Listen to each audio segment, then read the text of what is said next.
What's up guys, Demon Asylum here. In this video I'm going to be showing you all one of the best legendary farming methods in the game, as well as what is the best method for targeted farming, which is essentially if you want a specific item with a legendary effect on it, or a specific item with a specific legendary effect on it. This is going to be your best way of going about any of that. Quick plug for my Discord server, if you guys have any questions or want any help with the stuff that I've been posting for Fallout 4, if you want to know what I'm working on next when I live stream, or just to be a part of a new Fallout 4 and 76 community, a link will be in the description and comments down below. Feel free to join. So let's get started here, as I always do with my other videos. Even though this is not a glitch like my other videos, version of the game you can see in the bottom right hand corner, 1.10.978, that is for the next gen update. I'm on PS5, Xbox version numbers a bit lower, PC is a bit higher. If you've taken the next gen update though, we're all on the same version and update of the game, so this will work for you the same way as it always has since the game has come out. So what you're going to want to do is find an interior location like this, National Guard Recruitment Office. This is actually one of the best spots in the game that people have always used for legendary farming. The National Guard Training Yard right here, some nearby POIs are Finch Farm, County Crossing, Poseidon Energy Turbine. You guys can get a pretty good idea where exactly this is. And obviously you're not going to know for sure if any interior will have a legendary enemy inside, so you want to first swap in your settings outside the interior to very hard. That's because, as you see here, it says all difficulty levels affect damage and the chance to encounter legendary enemies. So if you're on very hard when you load the interior, it will provide you a better chance of a legendary being inside. So set your difficulty outside the interior to very hard, and then what you want to do is save your game, which I already have a save after doing that. You want to make a manual save outside of the interior while the game is on very hard.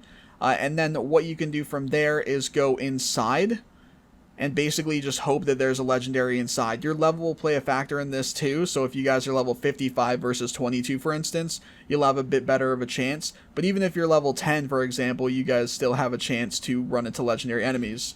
So now that we're inside, if you guys want to switch the difficulty from very hard to what you normally play on, you can do that. It will not change anything as the interior is already loaded for very hard difficulty.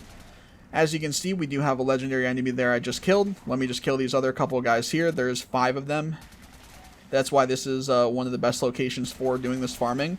You come inside, it's a very small interior. There's 5 enemies. They're always in the same spots. But anyway, as you can see here, we have a staggering automatic Institute rifle. Now let's say I didn't want an Institute rifle for the legendary item. Let's say I wanted a missile launcher. All you would do is go into your saves, and you would choose to load that manual save you made before coming into this building, and then you would just go back in the building and you would keep killing a legendary enemy, if it spawned of course, until you got the item type that you wanted. Now, let's say I did want an Institute rifle, but I don't want it to have the staggering effect like this one has. What we're going to do now is go to your saves again, and as you'll notice when you enter any interior, the game creates an autosave. So you want to load the most recent autosave there is if the item dropped from the legendary is the one you want, but not the effect you want. So let's go ahead and load this up. As you can see, we're now back in the same building here. And what's going to happen is this guy's still not going to be a legendary. This guy's still not going to be a legendary. This guy is once again going to be a legendary. So we kill him. We kill this guy, and then there's one more, which I'll kill as well, just so he's not a bother.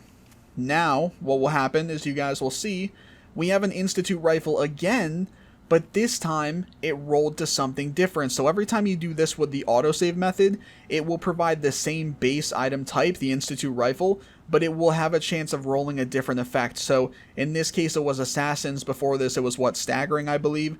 You guys can see that they are 2 different effects provided, and that is how you guys have an opportunity to roll that different effect each time. So that's going to do it for this video, everyone. In the description, though, I'm going to put links to a couple of Reddit threads which go really in depth and provide a ton of useful information about things such as the best locations to do legendary farming, what the chances are of legendary enemies spawning in those locations, as well as based on what factors, what kind of enemy types can drop what sort of item types, or more commonly, and then also what effects can drop on those item types, and again, more commonly, or what is more rare. And then also some things regarding your character, such as your level, that might come into play with having certain things not even be possible to get as a drop yet, such as a gauze rifle if you're only level 10. So those are very informational threads for you guys to check out if you want to get a better idea of just how best to go about farming a specific item type and or with a specific effect on it through this method. But that's again going to do it for the video. If you have any questions or concerns, you can feel free to hit me up in my Discord server. That's the best way to get a hold of me. However, if you don't have Discord or you don't want to join the server, totally fine. You can drop a comment on the video down below, and I'll get back to you all the same, as I do reply to all of those too. As always, if you've enjoyed the video or found it helpful, feel free to drop a like on it down below, subscribe for more, and click the bell icon to be notified when I post new videos and do live streams in the future. Thanks for watching, everyone, and have a great day.